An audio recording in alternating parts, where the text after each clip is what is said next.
الحمد لله رب العالمين اللهم صل وسلم وبارك على نبينا محمد وعلى آله وأصحابه أجمعين أما بعد. Aujourd'hui, Inch'Allah, on entre dans le 17e cours. On est en train d'étudier un livre qui s'appelle Mi'ata su'alin wa jawabin fil aqida, c'est-à-dire 200 questions et réponses dans la croyance.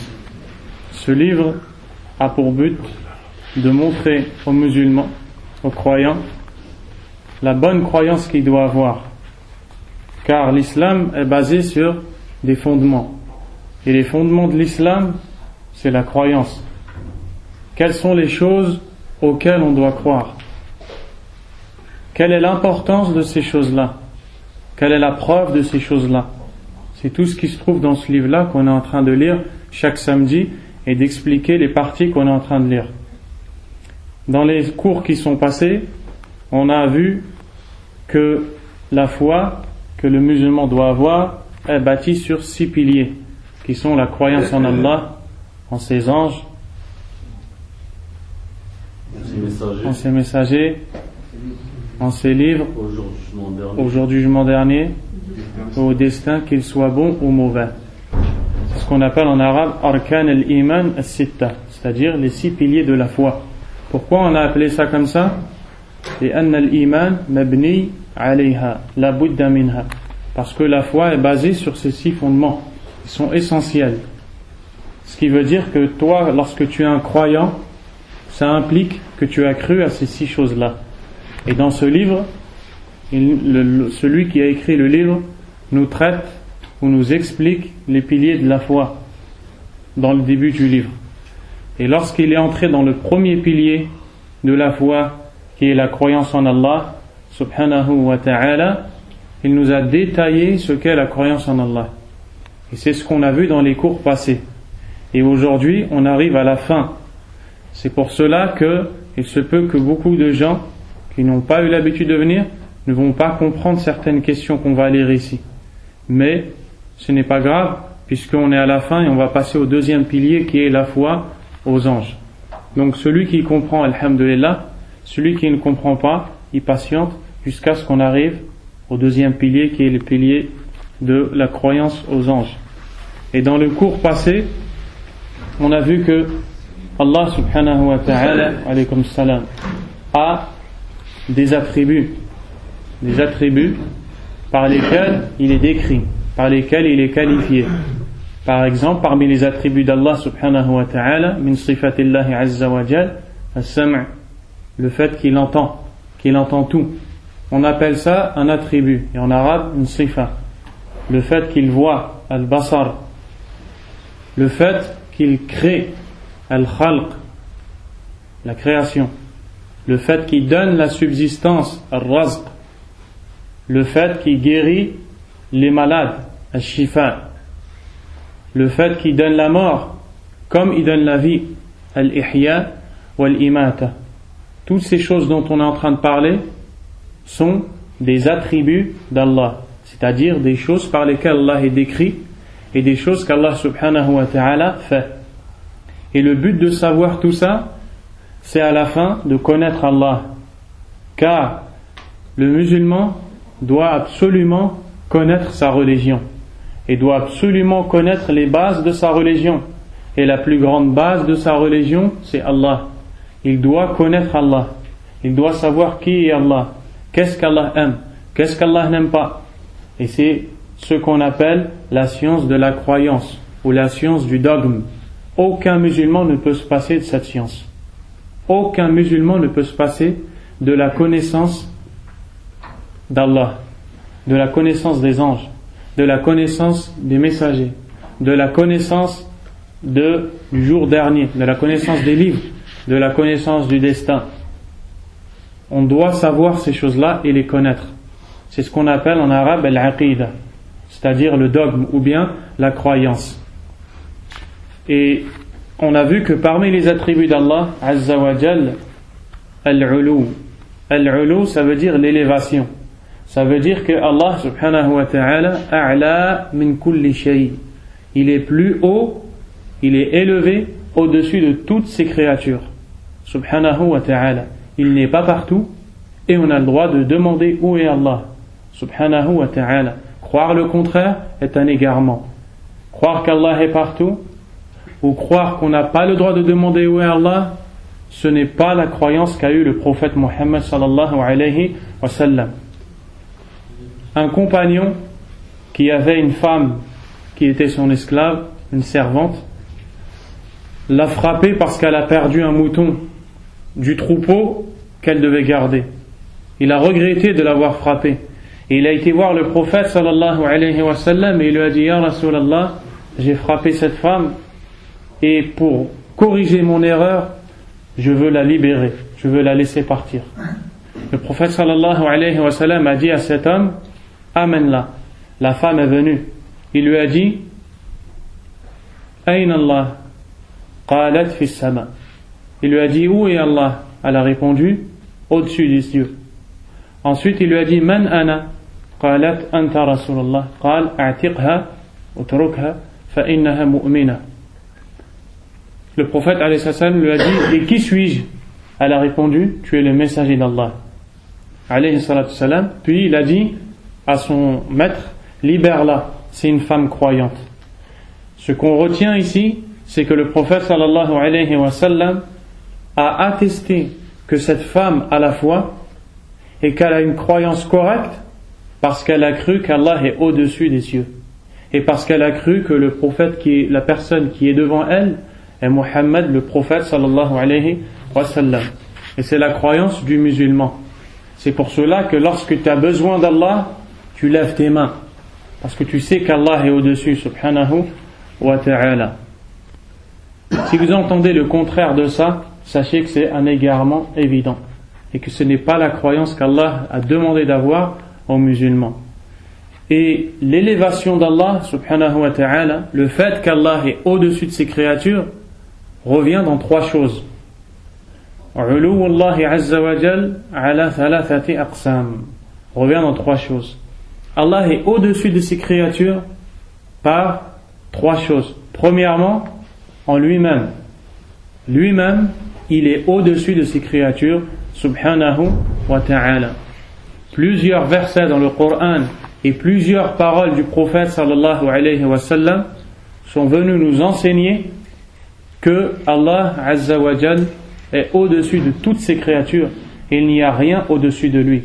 Et lorsqu'Allah azza wa jal parle sur ses anges qui sont les anges les plus hauts, qu'on appelle en arabe al-mala'ul a'la, les anges les plus hauts, Allah dit à leur sujet: yakhafuna rabbahum min fawqihim wa yaf'aluna ma yu'marun.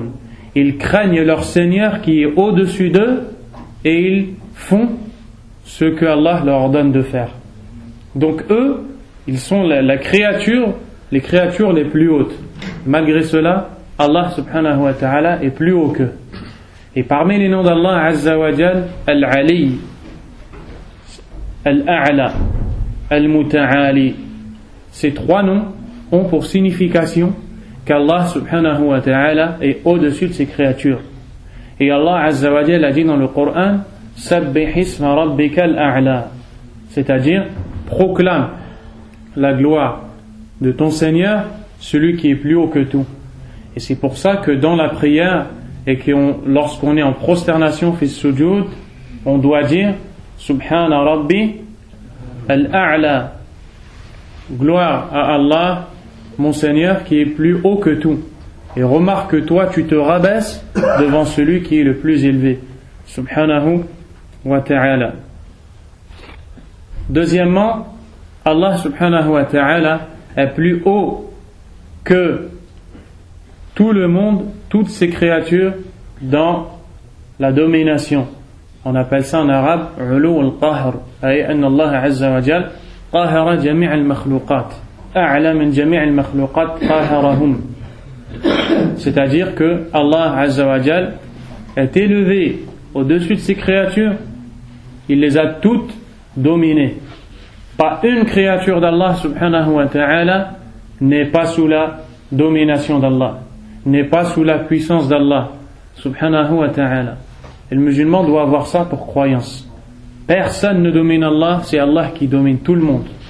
Pour cela, Allah azza wa jal nous dit que parmi les noms qu'il a, Al-Qahhar, Ça là, tu peux appeler une personne Abdul Qahhar, le serviteur d'Al Qahhar.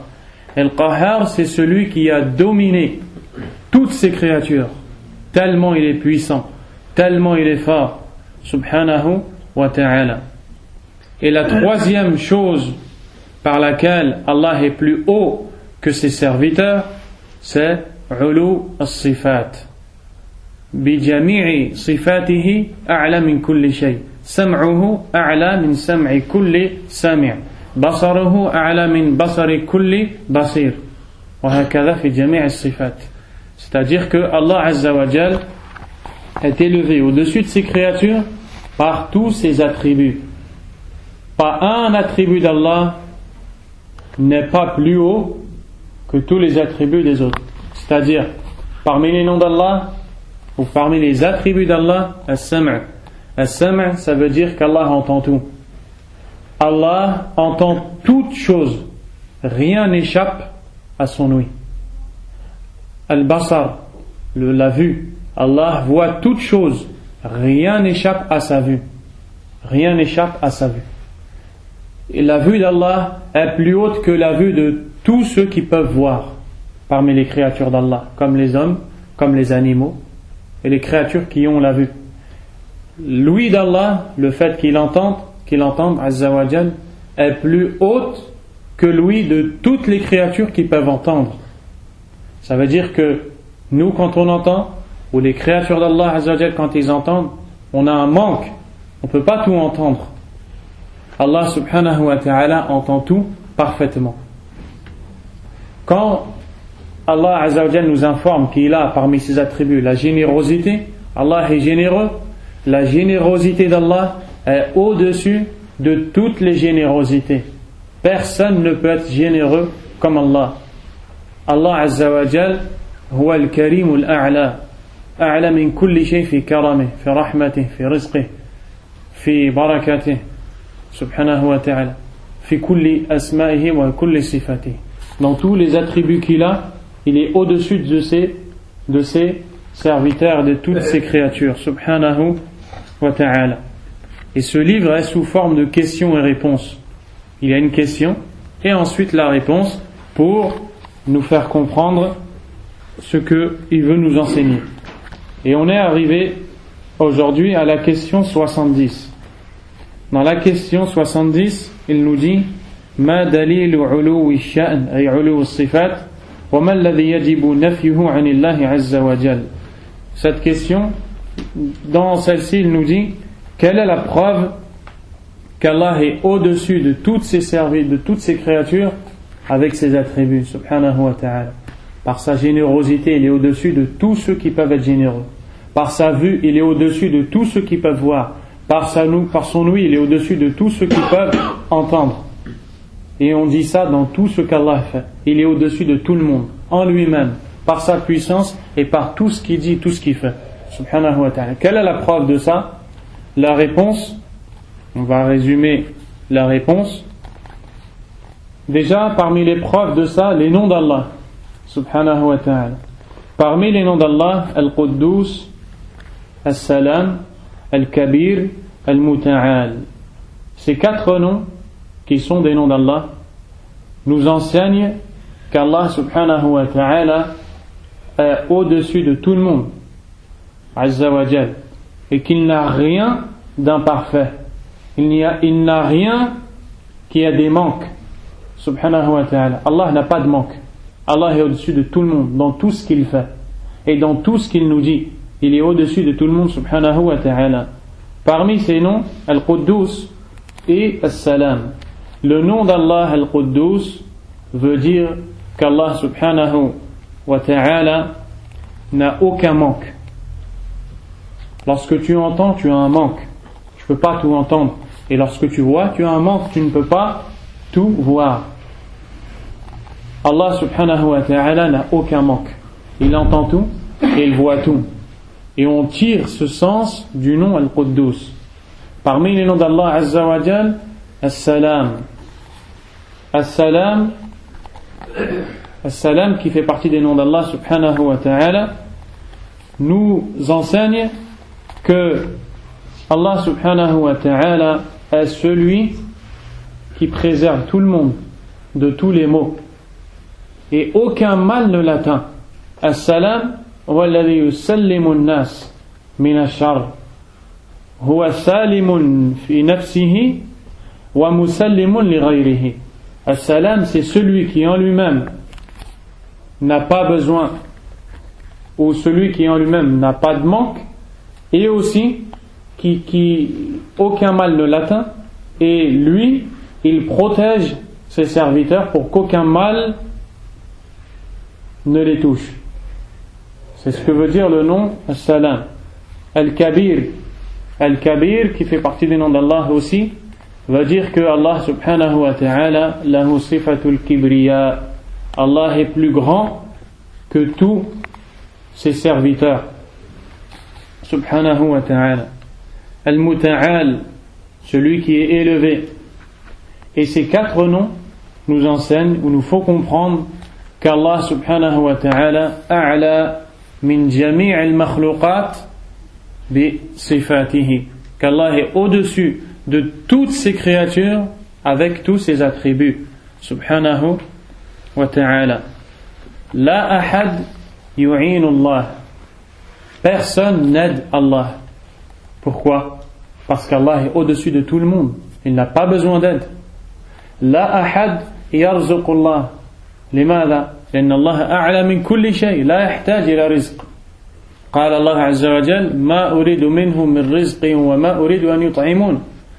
Allah n'a pas besoin qu'on lui donne de subsistance.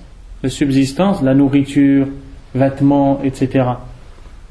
Allah n'a pas besoin qu'on lui donne, parce qu'il est au-dessus de tout le monde, c'est lui qui donne. Pour ça, Allah, il a dit dans un verset, je ne veux pas d'eux qu'ils me nourrissent et je ne veux pas d'eux de subsistance. Allah est celui qui a la nourriture et celui qui a la subsistance et la force. Subhanahu wa ta'ala. Allah est au-dessus de toutes ces créatures. Il n'a donc ni femme ni enfant. Subhanahu wa ta'ala. Comme les chrétiens ont dit, Allah a un enfant, et quelle grande injustice de dire ça sur Allah, alors qu'Allah est élevé. Alaykum salam. Alors qu'Allah est au-dessus de toutes ces créatures. Comment peut-il avoir besoin d'un enfant ou d'une femme? Wal'iyadu billah. Allah subhanahu wa ta'ala est au-dessus de ces créatures. Il ne meurt pas. Et toutes ces créatures meurent. Allah est au-dessus de ces créatures. Il n'est pas touché ni par la somnolence, ni par la fatigue, ni par le sommeil. À aucun moment Allah n'est fatigué. À aucun moment Allah somnole. À aucun moment Allah dort. Wal'iyadu billah. Parce qu'il est au-dessus de nous. Nous on dort. Nous on est fatigué.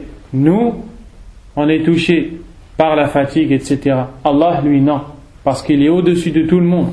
Subhanahu wa ta'ala. Allah est au-dessus de tout le monde. Il n'oublie rien. Et il est insouciant de rien. Contrairement à nous.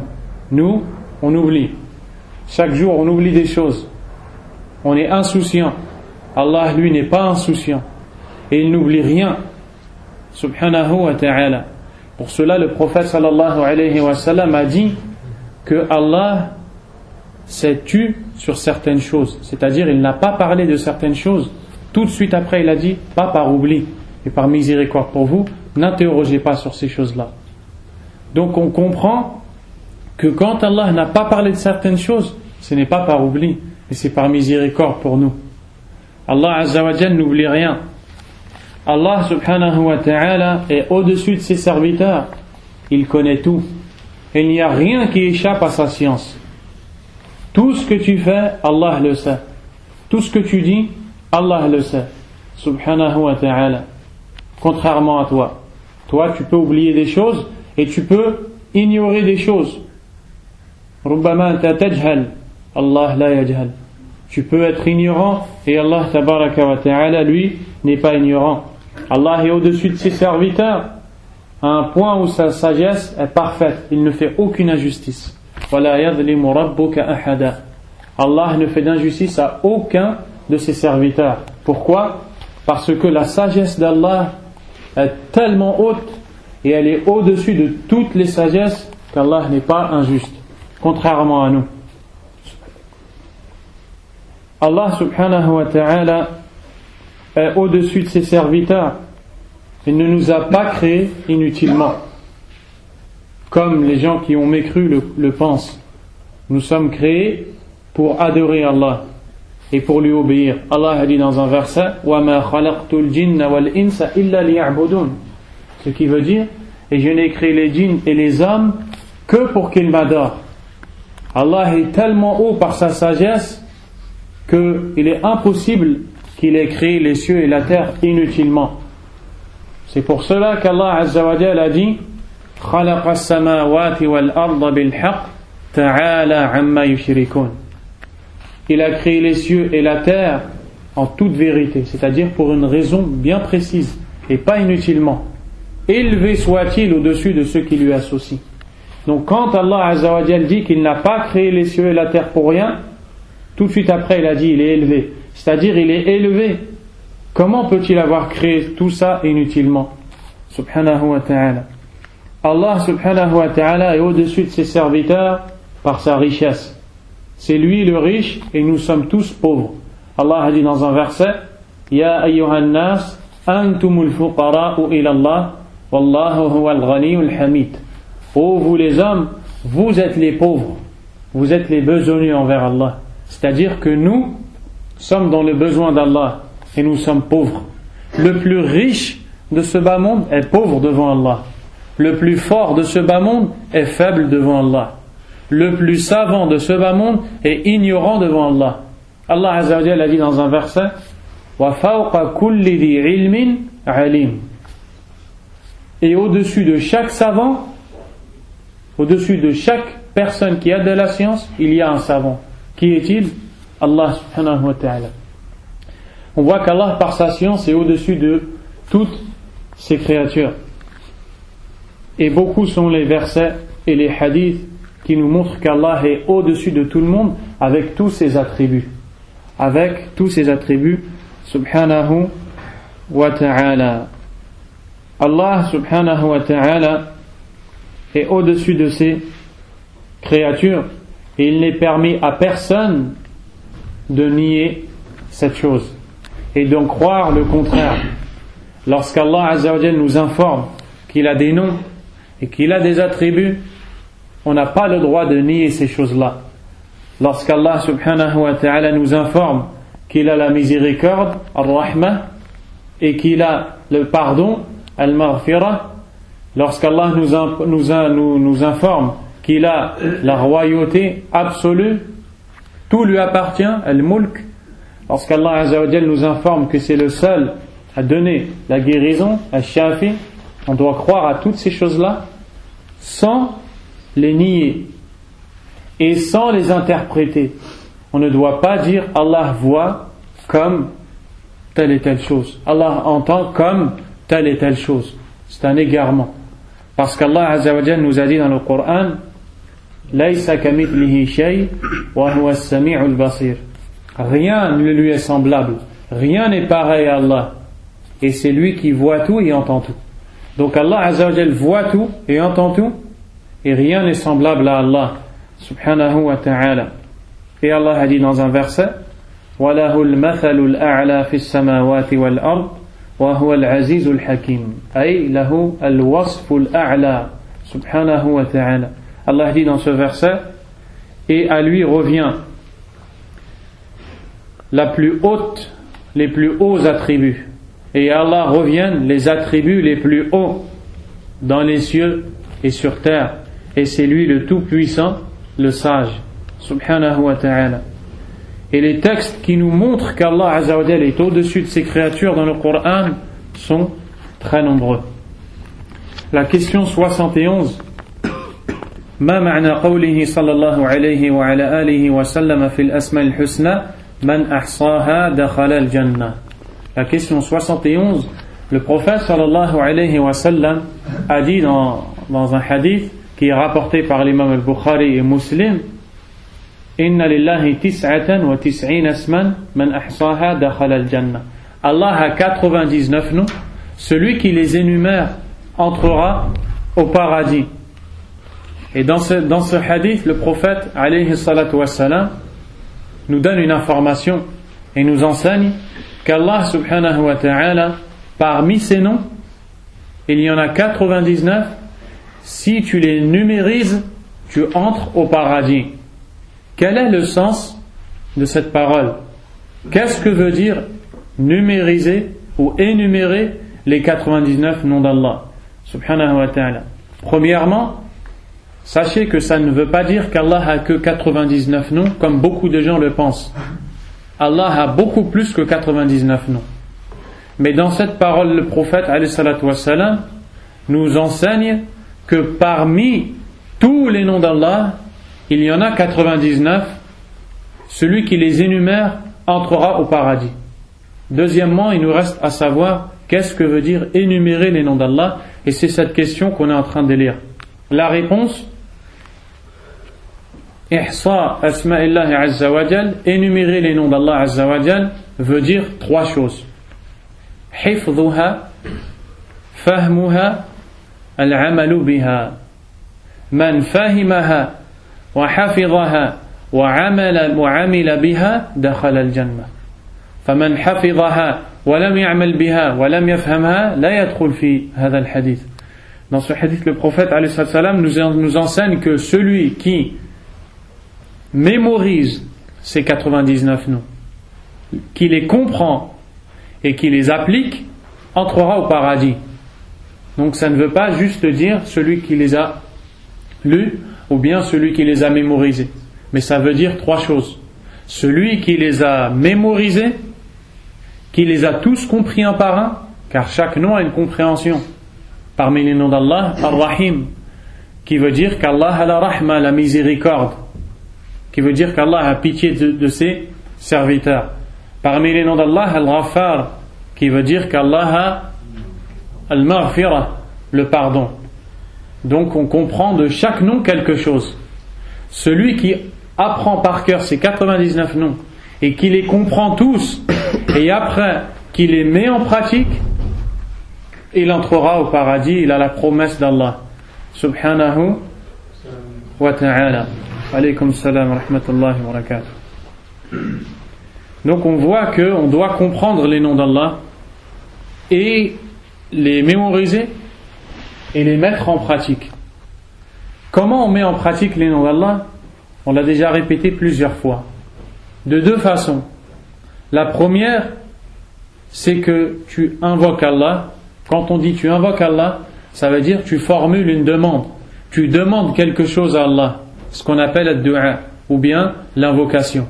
Tu demandes quelque chose à Allah, et lorsque tu lui demandes, tu l'appelles en disant Ya Allah, qui veut dire Oh Allah, et en utilisant dans ta demande les noms qui correspondent à ce que tu veux. Lorsque tu veux qu'Allah te pardonne, tu dis Oh Allah, toi tu as parmi tes noms Al-Ghaffar, Al-Ghaffar ou bien Al-Ghafour aussi. Oh Ghafour, Irfirli. Oh toi qui pardonnes les péchés, pardonne-moi. Ya Rahman, Irhamni. Ya Razzaq, Urzuqni. Ya Shafi, Ishfini. C'est ce qu'on appelle Du'a Allah Azza wa Jal bi asma'ihi. Le fait d'invoquer Allah et de demander ce que tu veux à Allah en invoquant, en mentionnant ses noms et en utilisant les noms qui correspondent à ce que tu veux lui demander. Donc lorsque tu veux demander à Allah la guérison et que tu sais que parmi les noms d'Allah Al-Shafi, c'est-à-dire le guérisseur, tu vas dire Ya Allah, Ya Shafi Ishfini. Oh toi le guérisseur, guéris-moi. Et tu fais comme ça avec tous les noms d'Allah. Et la deuxième manière d'appliquer les noms d'Allah, c'est de les mettre en pratique dans ta vie de tous les jours. Par exemple, tu sais que Allah subhanahu wa ta'ala a parmi ses noms Ar-Rahim, qui veut dire le miséricordieux ou le tout miséricordieux. Celui qui a pitié de ses serviteurs, celui qui leur fait miséricorde. Comment tu vas mettre en pratique dans ta vie ce nom-là? Toi-même, tu vas être miséricordieux envers les gens pour qu'Allah te fasse miséricorde.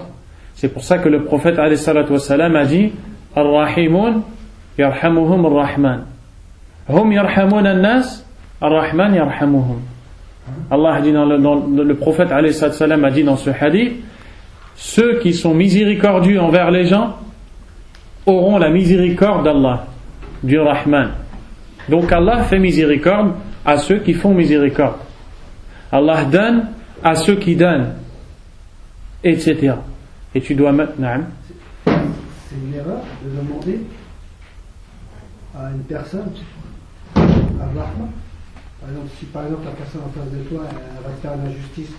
Non, tu peux le dire. Tu peux, c'est permis. C'est permis parce que quand tu dis à quelqu'un Irhamni, wahid yadhlimuk, taqul lahu irhamni, quand quelqu'un te fait de l'injustice et toi tu lui dis fais-moi miséricorde, tu lui demandes pas la rahma d'Allah, tu lui demandes une petite rahma que lui il a. Tu lui demandes une petite rahma, donc tu n'as pas demandé une chose qu'on doit demander que à Allah. Tu peux lui demander rahma. Mais il y a des choses que tu peux pas. Par contre, par exemple, ishfini, ça tu peux pas le demander à autre qu'Allah. Tu t'es obligé de demander qu'à Allah. Et il y a des choses que tu as le droit de demander à Allah. Quelles sont les choses que tu as le droit de demander à autre qu'Allah? Les choses qu'ils peuvent te donner. Alaykum salam. Tout ce que quelqu'un peut te donner, tu as le droit de lui demander. Tout ce que quelqu'un ne peut pas te demander, tu n'as pas le droit de lui demander. Donc tu as le droit de demander à quelqu'un s'il va te faire de l'injustice, qu'il soit miséricordieux envers toi, mais tu n'as pas le droit de lui demander la guérison. Parce que la guérison, par contre, ça ne vient que d'Allah. Subhanahu wa ta'ala. Donc on comprend que le prophète alayhi salatu wassalam, c'est comme si qu'il nous disait à travers cette parole, Allah a parmi tous ses noms 99. Celui qui les mémorise, qui les apprend par cœur, qui les comprend tous et qui les applique tous, entrera au paradis.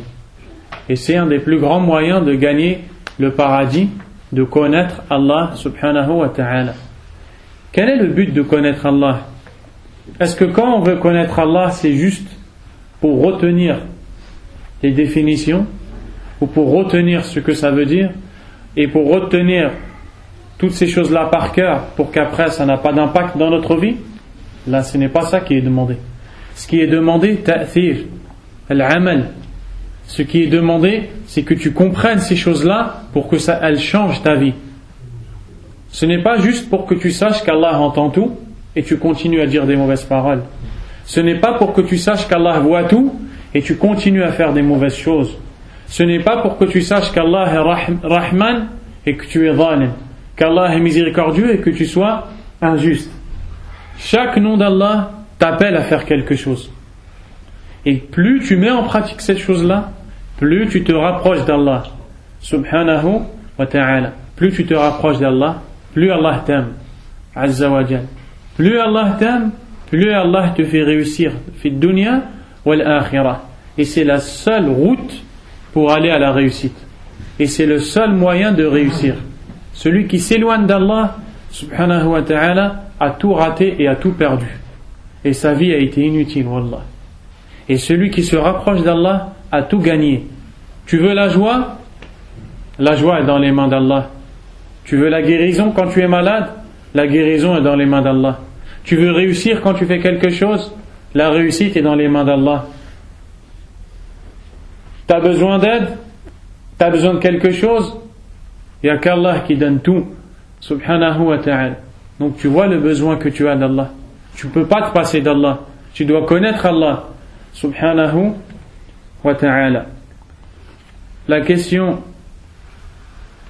73, ou plutôt la question 72, elle nous dit Ma ضد توحيد الأسماء والصفات. Quel est le contraire, la chose justement qui contredit la croyance au nom et attributs d'Allah subhanahu wa ta'ala? La réponse, الجواب ضده الإلحاد في أسماء الله وصفاته وآياته وهو ثلاثة أنواع. La réponse est le fait de dévier. Le fait de dévier de cette croyance-là. Celui qui dévie, et on va voir comment dévier. C'est-à-dire on va voir comment les gens dévient de la croyance au nom et aux attributs d'Allah. Et cette chose-là, c'est un égarement parce que celui qui dévie des noms d'Allah, Azza wa Jal, yaqa'u fi al-kufr wa shirk, tombe dans la mécréance et l'association.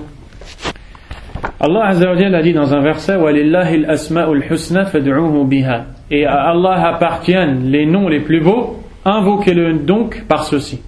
Donc Allah nous dit qu'il a les noms les plus magnifiques et que c'est par ces noms qu'on doit l'invoquer, comme on vient de citer les exemples.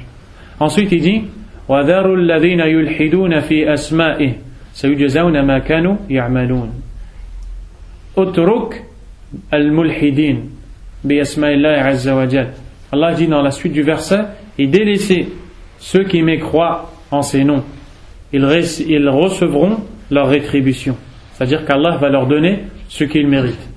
Donc Allah dans ce verset nous montre qu'il y a des gens qui ont mécru au nom d'Allah. Ceux qui ont mécru au nom d'Allah subhanahu wa ta'ala ont fait ce qui est appelé en arabe al-ilhad. Wal-ilhad huwa al-mayl.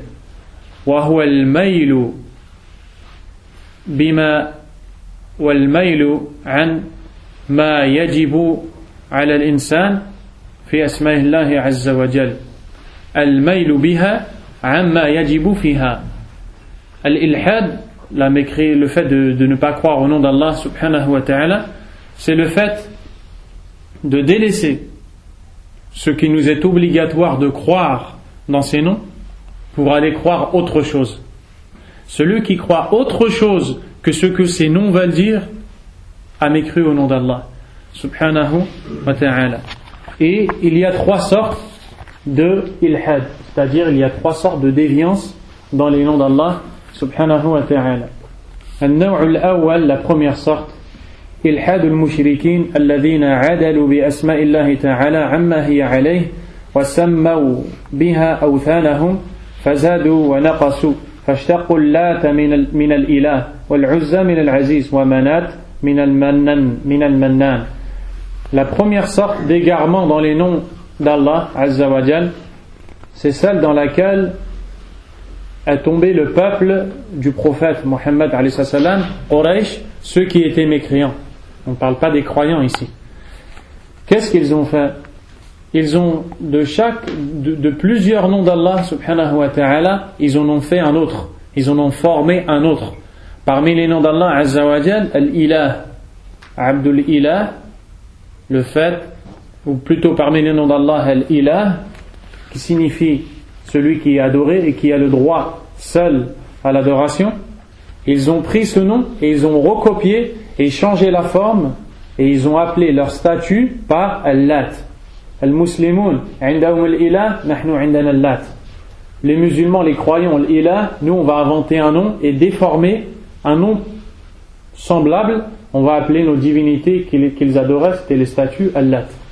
Al-Muslimun indahum al-Aziz, nahnu indana al-Uzza. Hada Quraysh.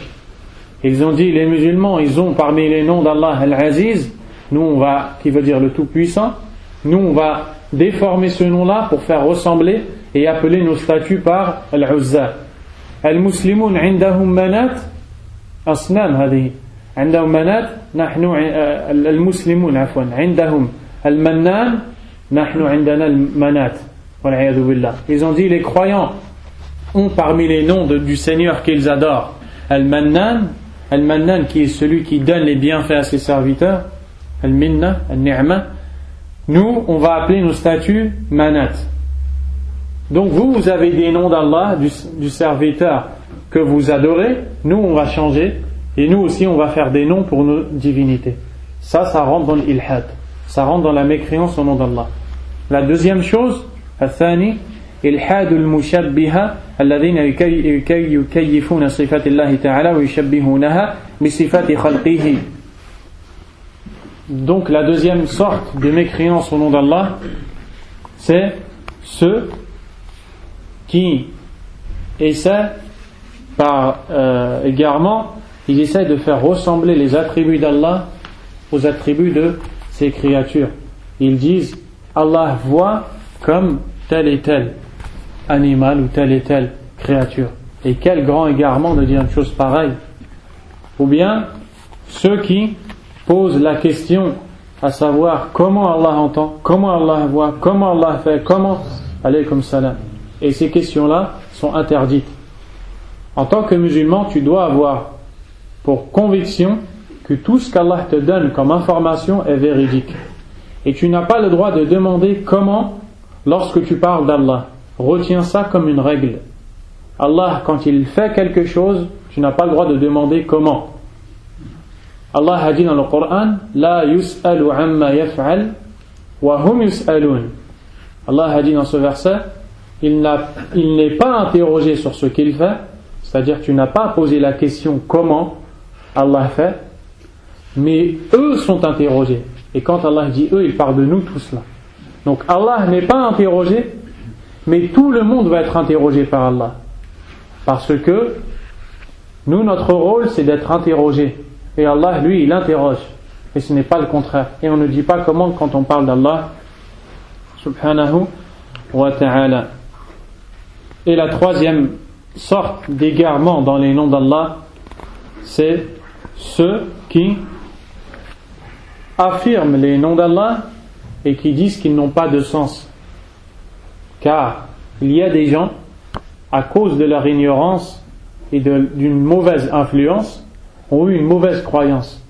Cette mauvaise croyance, c'est qu'ils disent que les noms d'Allah n'ont pas de signification, n'ont pas de sens. Ça veut dire que toi, tu entends que parmi les noms d'Allah, Ar-Rahim, qui veut dire le miséricordieux, tu comprends ce que veut dire ce nom. Tu comprends qu'Allah a la rahma. Eux, ils ont dit non, Allah n'a pas de rahma. Parmi les noms d'Allah, Ar-Rahim, Allah n'a pas de rahma. Parmi les noms d'Allah, Ar-Razzaq, Allah n'a pas le razq. Parmi les noms, c'est-à-dire celui qui donne la subsistance, mais Allah ne donne pas la subsistance. Parmi les noms d'Allah subhanahu wa ta'ala, Al-Ali, Allah laysa a'la min kulli shay. وهذا خطأ كبير وكذب في الله عز وجل. Ils ont dit, nous on sait que Allah a parmi ses noms Al-Ali, qui veut dire l'élevé, mais Allah n'est pas élevé. Et ils ont fait pareil avec tous les noms d'Allah. Et ils se sont égarés quand ils ont fait ça. Parce qu'ils n'ont pas compris le sens des noms d'Allah. Et ils n'ont pas compris qu'Allah a voulu leur enseigner qu'il a des noms et qu'il a des attributs. Subhanahu wa ta'ala. Il y a aussi d'autres gens qui, encore une fois, avec ignorance et mauvaise influence, qu'est-ce qu'ils ont fait? Ils ont affirmé des noms d'Allah subhanahu wa ta'ala avec leurs attributs, et pour d'autres, ils les ont niés en fonction de ce que leur raison accepte ou refuse. Donc quand ils voient un nom d'Allah, ils réfléchissent. Si leur raison, l'aql, yaqbal hada, yaqul hada sahih. L'aql la yaqbal, yaqul hada ghayr sahih. Laysa bi sahih. Wa hada khata wa dalal. Et c'est un égarement. Ils réfléchissent avec leur petite raison qu'Allah leur a donnée. Et ça, c'est de l'ingratitude envers Allah. Parce qu'Allah, c'est lui qui t'a donné la raison avec laquelle tu réfléchis. Toi, tu l'utilises pour t'égarer de l'obéissance d'Allah. Et ils réfléchissent et ils disent non, c'est pas possible. Donc, ça ne veut pas dire ça. Si dans sa raison c'est possible, il dit ça veut dire ça. Tout ça, c'est un égarement. Et tout ça rentre dans la déviance qu'on n'a pas le droit d'avoir quand on parle des noms d'Allah subhanahu wa ta'ala. Allah a dit dans certains versets, ou dans un verset, Laysa kamithlihi shay wa huwa as-sami'ul basir. Rien ne lui est semblable, rien n'est pareil à lui, et c'est lui qui entend tout et voit tout. Dans un autre verset, Allah nous dit Rabbus samawati wal ardi wa ma baynahuma fa'budhu wastabir li'ibadatihi hal ta'lamu lahu samiyya. Allah dit il est le Seigneur des cieux et de la terre et de ce qui s'y trouve, ou de ce qui se trouve entre les cieux et la terre. Fa'budhu, adore-le donc, wastabir li'ibadati, isbir biquwwa, wathbut ala ibadatillah, et sois ferme et patient et endurant dans son obéissance. Il est le Seigneur des cieux et de la terre. Comment ne pas l'adorer? Est-ce que tu peux t'échapper des cieux et de la terre? Anta al-an fi mulkillah azza wa jal. La mafar. Tu ne peux pas te sauver de la royauté d'Allah. Tu ne peux pas te sauver de la terre dans laquelle tu vis, qui a été créée par Allah. À quoi ça sert de ne pas adorer Allah? À quoi ça sert de désobéir à Allah? Subhanahu wa ta'ala. Et Allah dit ici, il est le Seigneur des cieux et de la terre. Adore-le donc et sois endurant dans son adoration. هل تعلم له سميا هل من دون الله من له أسماء كأسماء الله عز وجل أو صفات كصفات الله عز وجل. Lui connais-tu un semblable dans ses noms ou attributs? Allah il dit dans ce verset, connais-tu quelqu'un parmi les créatures qui a des attributs semblables aux attributs d'Allah? Connais-tu quelqu'un qui a une force comme celle d'Allah? Connais-tu quelqu'un qui a une miséricorde comme celle d'Allah? Connais-tu quelqu'un qui donne la subsistance comme Allah? Connais-tu quelqu'un qui donne la guérison comme Allah? Connais-tu quelqu'un qui connaît tout comme Allah? La réponse, la. Al-jawab, la, abadan. Et Allah a dit, يَعْلَمُ مَا بَيْنَ أَيْدِيهِمْ وَمَا خَلْفَهُمْ وَلَا يُحِيطُونَ بِهِ عِلْمًا. Allah a dit, il sait ce qu'il y a devant eux et derrière eux. Al-murad, وَمَا بَيْنَ أَيْدِيهِمْ الْمُسْتَقْبَلِ وَمَا خَلْفَهُمْ الْمَاضِي. Allah يَعْلَمُ الْمُسْتَقْبَلِ وَالْمَاضِي. Allah il dit, il connaît tout ce qu'il y a devant eux et derrière eux. Ça ne veut pas dire devant et derrière ici. Devant eux, c'est le futur, l'avenir. Et derrière eux, c'est le passé. Allah connaît l'avenir et connaît le passé. Subhanahu wa ta'ala. وَلَا يُحِيطُونَ بِهِ عِلْمًا لَيْسَ لَهُم مِّنَ الْعِلْمِ بِاللَّهِ إِلَّا مَا أَعْطَاهُمُ اللَّهُ عَزَّ وَجَلَّ. Et ils n'ont de la science que ce qu'Allah leur a donné. Subhanahu wa ta'ala. Question 73. هل جميع أنواع التوحيد متلازمة فينافيها كلها ما ينافي نوعا منها فينافيها كلها ما ينافي نوعا منها. La question 73, il nous dit, donc dans les cours qu'on a passés, on a vu que l'unicité d'Allah, qui est le premier ordre d'Allah Azza wa Jal, le fait d'unifier Allah et d'avoir pour croyance qu'il est unique, réside dans trois choses. C'est-à-dire qu'on doit croire qu'Allah est unique dans trois choses, et on les a citées ces choses-là. La première chose, Ar-Rububiyya, la seigneurie. Et on va pas la reciter. La deuxième chose, Al-Uluhiyya, le droit à l'adoration. C'est-à-dire qu'Allah est le seul à avoir le droit à adoration. Et que celui qui adore autre qu'Allah a fait le pire des péchés, qui est l'association, qui est une injustice énorme. Comme celui qui demande à autre qu'Allah de le guérir. Comme celui qui demande à autre qu'Allah une chose que seul Allah est capable de donner. Et la troisième chose dans laquelle on doit croire qu'Allah est seul, c'est les noms et les attributs. Ce qu'on vient de voir. Et tout ça, on appelle ça le monothéisme, at-tawhid. Et la seule religion de monothéisme, c'est l'islam. Contrairement à ce que beaucoup de gens croient par ignorance. Il n'y a qu'une religion de monothéisme. Monothéisme, ça veut dire adorer une seule divinité. La seule religion dans laquelle on adore une seule divinité, c'est l'islam. Et l'islam, c'est la religion de tous les prophètes. Moussa est un musulman. Isa est un musulman. Ayyub est un musulman. Ibrahim est un musulman. Mohammed ibn Abdullah sallallahu alayhi wa sallam est un musulman. Ismaïl est un musulman. Ishaq est un musulman. Yusuf est un musulman. Et les prophètes sont nombreux. Ils sont tous musulmans. Mais la différence qu'il y a entre chacun de ces prophètes, c'est la façon d'appliquer leur islam, les ordres et les interdits qu'Allah a donnés à chacun d'eux. Mais la religion ou les ordres et les interdits qui sont venus au prophète Mohammed sallallahu alayhi wa sallam sont les derniers que tout le monde doit suivre. Qu'est-ce qui contredit l'unicité d'Allah?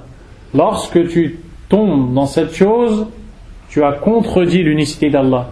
C'est-à-dire que tu as fait de l'association, le shirk.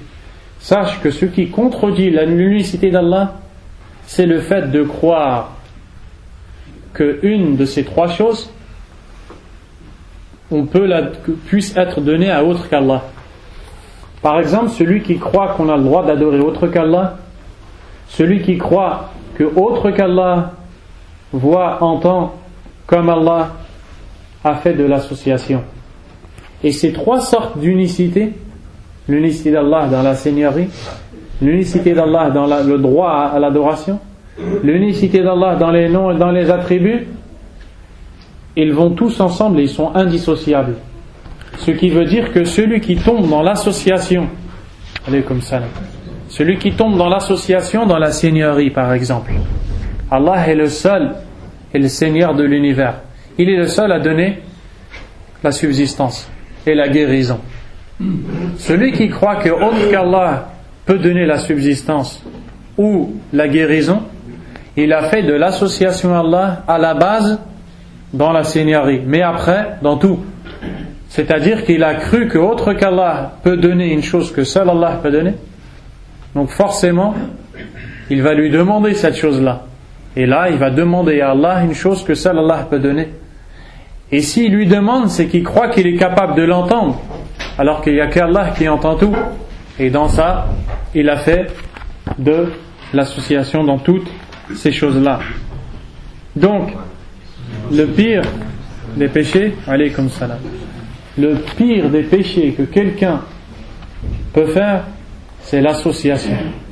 Tu dois savoir que l'association, c'est le fait de donner le droit d'Allah à autre qu'Allah, subhanahu wa ta'ala.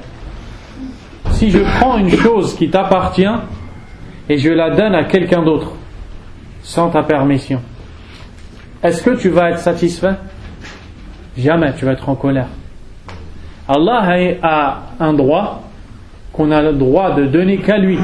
Et si on le donne à autre que lui, on a fait la pire des injustices. Et ce droit-là, qu'est-ce que c'est? Le tawhid, le monothéisme, l'unicité, l'adoration d'Allah tabaraka wa ta'ala seul sans associé. C'est pour cela que c'est le premier pilier de l'islam de dire, qu'est-ce que c'est le premier pilier de l'islam? De dire quoi? Ashhadu an la ilaha illallah wa ashhadu anna Muhammadan rasulullah.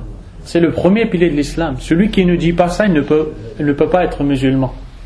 C'est plus important que tout, et ça passe avant tout. C'est pour ça qu'Allah Azza wa Jal en a fait le premier pilier de l'islam.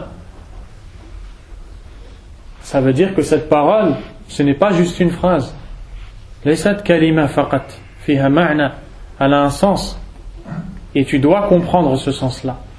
Et le sens de la ilaha illallah, la ma'bouda bihaqqin illallah. Aucune divinité n'a le droit à l'adoration sauf Allah. Qui le seul a donné la subsistance à rizq? C'est Allah.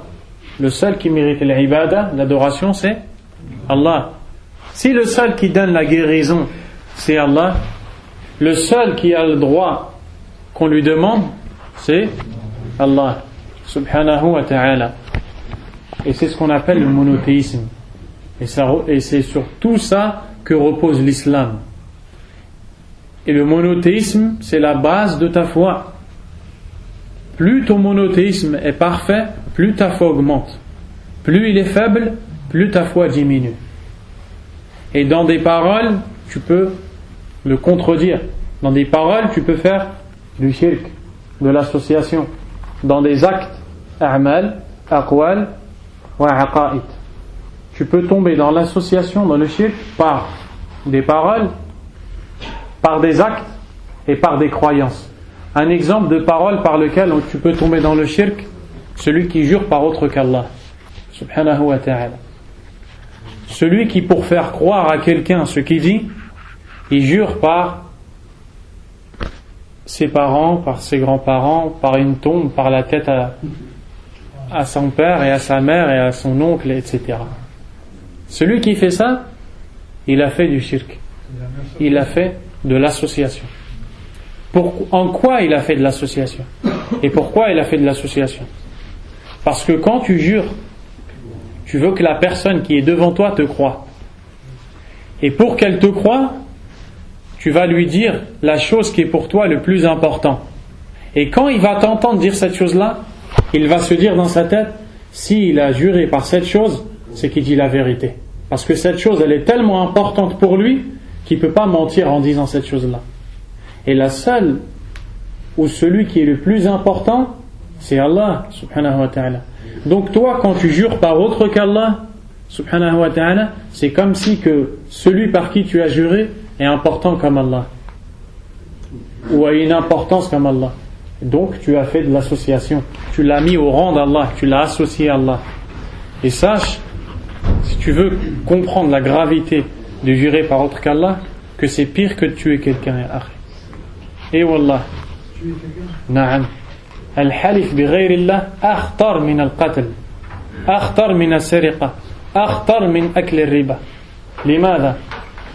Jurer par autre qu'Allah, c'est pire que voler, tuer, c'est pire que la fornication, c'est pire que les consommations de ce qui est interdit.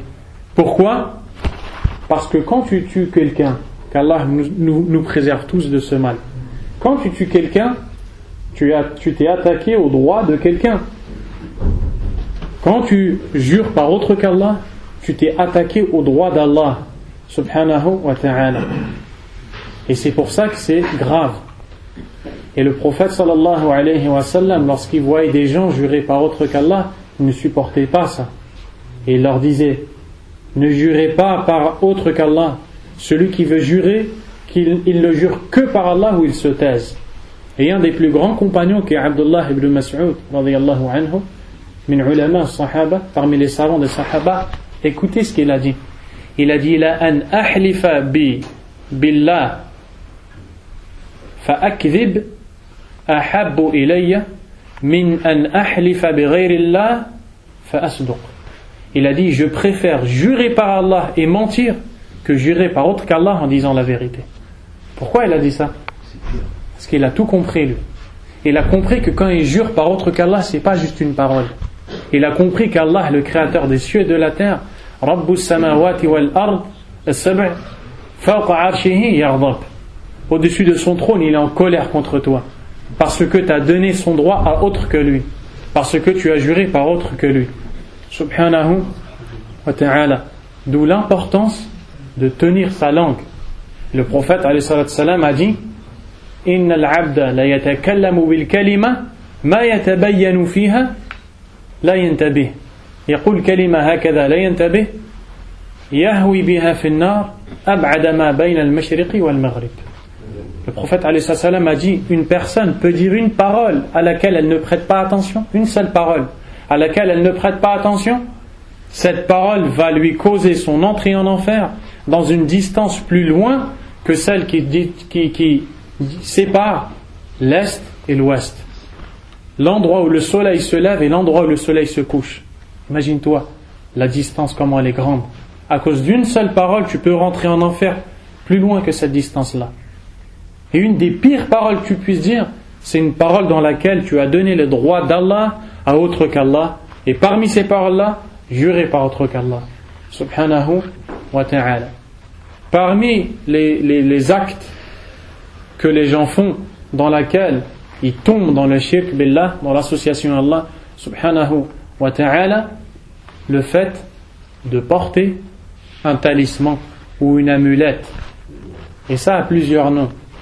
En Afrique, c'est le gris-gris. Dans les pays arabes, c'est le kitab. Et ça a plusieurs noms encore.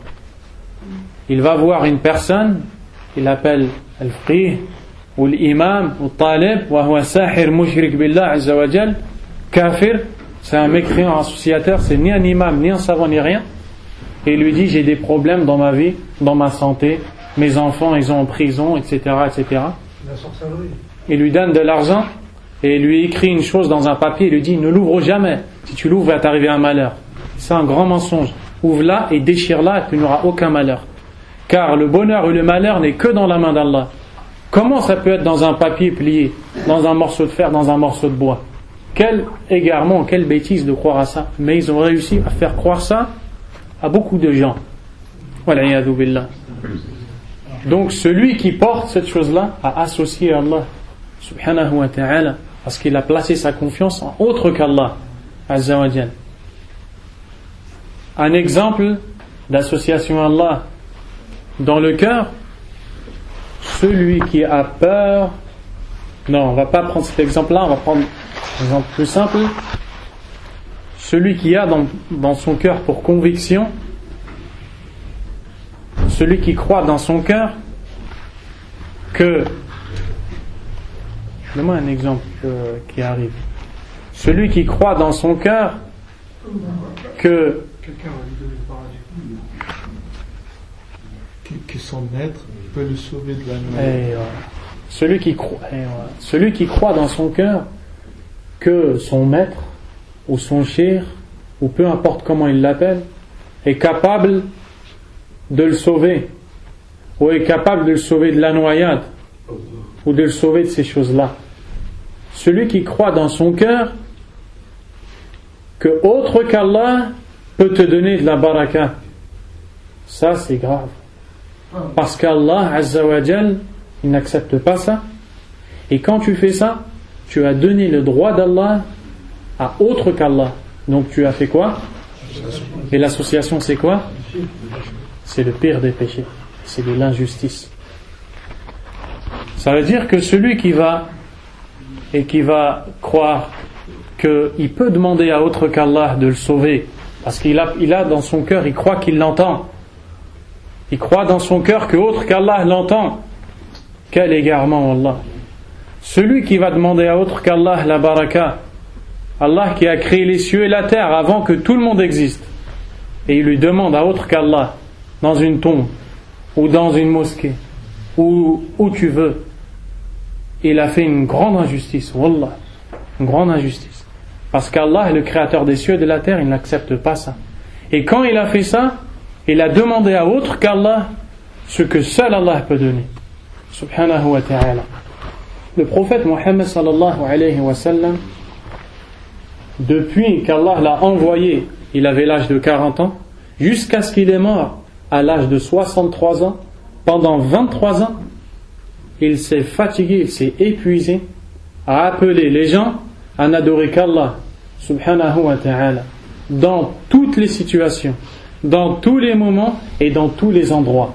Quand il était chez lui avec sa famille, quand il était dehors avec ses compagnons, quand il était à l'aise dans la paix et en pleine guerre avec les ennemis, quand il était dans sa ville et quand il était loin en voyage. Il n'y avait pas une seule situation sans qu'il profite de l'occasion pour mettre dans le cœur des gens qu'on doit adorer qu'Allah subhanahu wa ta'ala et qu'on doit demander qu'à Allah subhanahu wa ta'ala et qu'on n'a pas d'intermédiaire entre nous et Allah azza wa jal. Et quand tu regardes dans le Coran qui est la parole d'Allah, le Coran c'est quoi? C'est Allah qui nous parle, c'est Allah qui nous enseigne ce qu'on doit croire. Ça n'a rien d'aller chercher dans autre que le Coran. Allah a dit dans le Coran, dans plusieurs versets, il dit à son prophète alayhi salatu wassalam, les gens t'interrogent sur le vin, réponds-leur. Les gens t'interrogent sur la lune, réponds-leur. Les gens t'interrogent sur les montagnes, réponds-leur. Les gens t'interrogent sur l'âme, réponds-leur. Et dans plusieurs versets, à chaque fois que les gens allaient voir le prophète alayhi salam et leur demandaient, oh Mohammed, c'est quoi? Explique-nous cette chose. Allah révélait la réponse.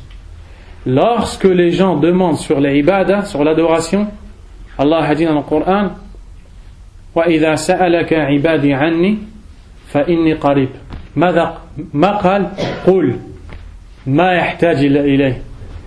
Lorsque Allah a dit, et si mon serviteur t'interroge sur moi, alors je suis proche.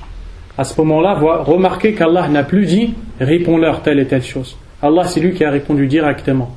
Allah, il a voulu par ça nous enseigner que le prophète Mohammed alayhi salam est une intermédiaire entre nous et Allah dans la religion, dans la compréhension de la religion, dans ce qui est obligatoire, dans ce qui est interdit, dans ce qu'on doit faire, dans ce qu'on ne doit pas faire. Mais quand on veut adorer et demander, il n'y a plus d'intermédiaire. On demande à Allah Azza wa Jal directement, subhanahu wa ta'ala. Pour montrer l'importance de ça, le prophète alayhi salatu wassalam, dans la bataille de Uhud, c'est une grande guerre qu'il y a eu entre le prophète entre les musulmans et les mécréants, les associateurs. Les associateurs sont venus tout autour de la ville de Médine dans le but d'assassiner les musulmans. Et ils n'ont pas réussi. Ensuite, non, c'est pas dans la bataille de Uhud. C'est la bataille de l'Khandaq, l'Ahzab. Dans cette bataille-là, les kuffars sont venus et ils ont voulu tuer le prophète alayhi salatu wassalam. Et avant, les gens, quand ils se battaient, ils avaient des épées et des chevaux, et la poussière, elle montait tellement qu'on ne voyait même plus qui était devant. On ne voyait même plus qui était devant. Le prophète alayhi salam était dans un endroit où les associateurs ne le voyaient pas. Ils ne le voyaient pas. Alors, les gens ont cru qu'il était mort. Et le prophète les a laissés croire qu'il était mort. Il les a laissés croire qu'il était mort. Et chacun appelait et il répondait pas. Il répondait pas aux associateurs. Et quand quelqu'un appelait le prophète alayhi salatu wassalam, le prophète lui disait chut, baisse ta voix. Et ils ne savent pas que je suis ici. Pour pas qu'ils savent que le prophète est dans cet endroit. Et il ne répondait à rien de leurs insultes et de leurs provocations. Et à un moment, il était obligé de répondre. Quand les associateurs sont venus et ont dit, dites que Hubal c'est le nom d'une sanam, d'une statue qu'ils adoraient. Dites que Hubal est plus haut que tout. Dites que Hubal est plus haut que tout. À ce moment-là, il n'a pas pu se taire. Il a dit aux Sahaba, répondez, dites Allah est plus haut que tout. Ils ont dit, dites que Hubal est plus haut que tout. Répondez, dites qu'Allah est plus haut que tout. En pleine guerre, il risque la mort. Il n'a pas parlé dans tout, sauf quand on a donné le droit d'Allah à autre qu'Allah. Là, il ne peut plus se taire, même s'il va mourir. Alayhi salatu wassalam. Et donc là, tu comprends, la mission du prophète Mohammed, alayhi salatu wassalam, c'est d'appeler les cœurs vers Allah, d'amener les cœurs vers Allah, de faire que les gens s'accrochent à Allah, subhanahu wa ta'ala. Et si les cœurs s'accrochent à Allah, et si les cœurs reviennent à Allah, subhanahu wa ta'ala, tout le reste va être facile. Pourquoi les gens s'interrogent? Pourquoi j'arrive pas à prier? J'arrive pas à prier à Allah, j'arrive pas à aller au Hajj, j'arrive pas à payer la zakat, j'arrive pas, parce que les cœurs ils sont pas accrochés à Allah, subhanahu wa ta'ala. Si les cœurs ils étaient accrochés à Allah, tabaraka wa ta'ala, ça serait facile pour eux. Ça serait facile, parce que ça leur plairait, ça leur plaît de faire ça, parce qu'ils veulent la récompense. Donc, d'où l'importance d'apprendre ces choses-là. On demande à Allah Azza wa Jal qui nous donne la connaissance dans la religion. Parce qu'il y a une différence entre celui qui connaît et celui qui ne connaît pas. Dans toutes les choses. Dans le comportement, dans la vie, dans la façon de faire. Celui qui ne connaît pas, peut-être qu'il est dans sa vie, il est en train d'aller finnar. Il est en train de rentrer en enfer. Il ne s'en rend même pas compte. Pourquoi? Parce qu'il est ignorant. Et celui qui connaît, avec sa connaissance, il est en train de suivre la route qui mène au paradis. Pourquoi? Parce qu'il connaît. Et Allah, il a dit dans le Coran, قُلْ هَلْ يَسْتَوِي الَّذِينَ يَعْلَمُونَ وَالَّذِينَ لَا يَعْلَمُونَ. Dis, est-ce que ceux qui savent et ceux qui ne savent pas sont pareils? Est-ce que vous avez la réponse à cette question? Est-ce qu'ils sont pareils, ceux qui savent et ceux qui ne savent pas? Ils ne sont pas pareils. والله أعلم وصلى الله وسلم وبارك على نبينا محمد وعلى آله وصحبه أجمعين سبحانك اللهم وبحمدك أشهد أن لا إله إلا أنت أستغفرك وأتوب إليك وبارك الله فيكم